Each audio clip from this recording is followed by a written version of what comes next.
I think most of us grew up believing that God is this mega being in the clouds who is far off, distant from us, and somewhere up there. This God is commonly known as the big man upstairs.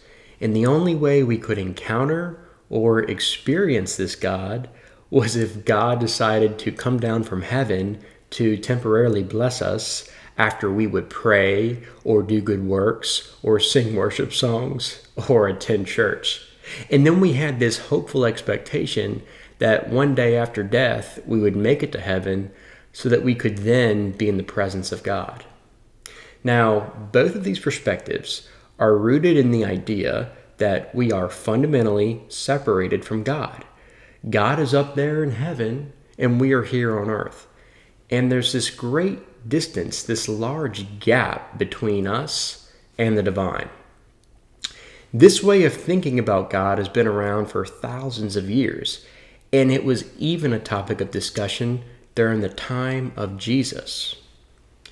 One day, Jesus was questioned about something called the kingdom of God, also known as the kingdom of heaven, which is just another way of saying the realm where God reigns and dwells, or the place where the divine is present. These people wanted to know where it was, would it ever come to earth, and what should they be looking for? And then Jesus responds to these questions by saying that the kingdom of God is not something that can be perceived with outward observation. It's not something that you can look up for or point at and say, it's here or it's there. Then he stops, smiles, and says, you know why? Because this kingdom, the kingdom of God, is within you. It's not out there, it's not over there, it's in you. So what if we've been looking for God in all the wrong places? What if God has been hiding within the core of our being? What if God is not far off and distant, but actually closer to us than we are to ourselves?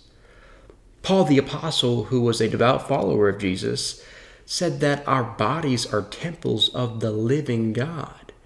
And then he says that it is God in us that gives us breath, life, existence, and being.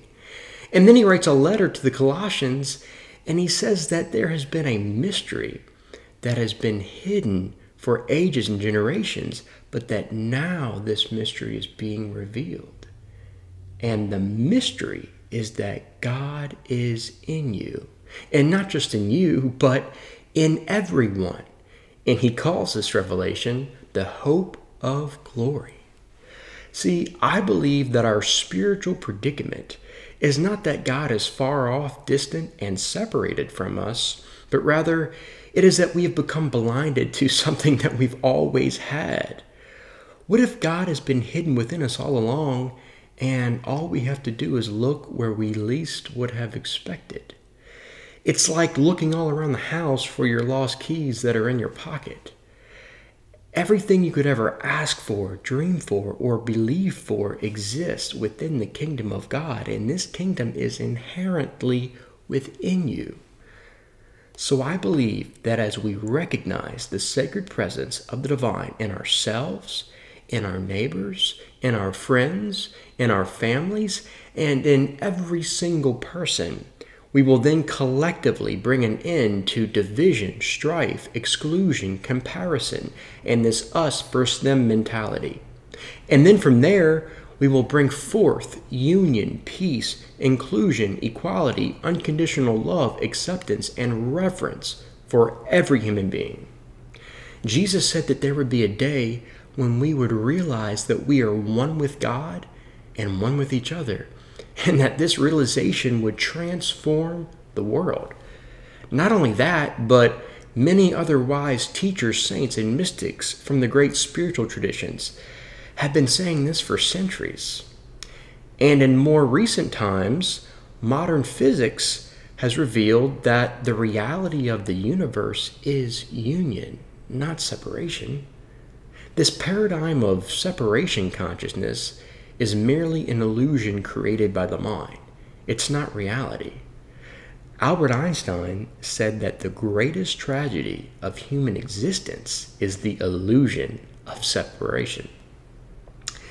I believe that as we go from separation consciousness to union consciousness, we will awaken to a brand new creation with brand new perspectives, brand new possibilities, and brand new opportunities, with a hope of glory that is not far off in our future, out there somewhere, but right here, right now.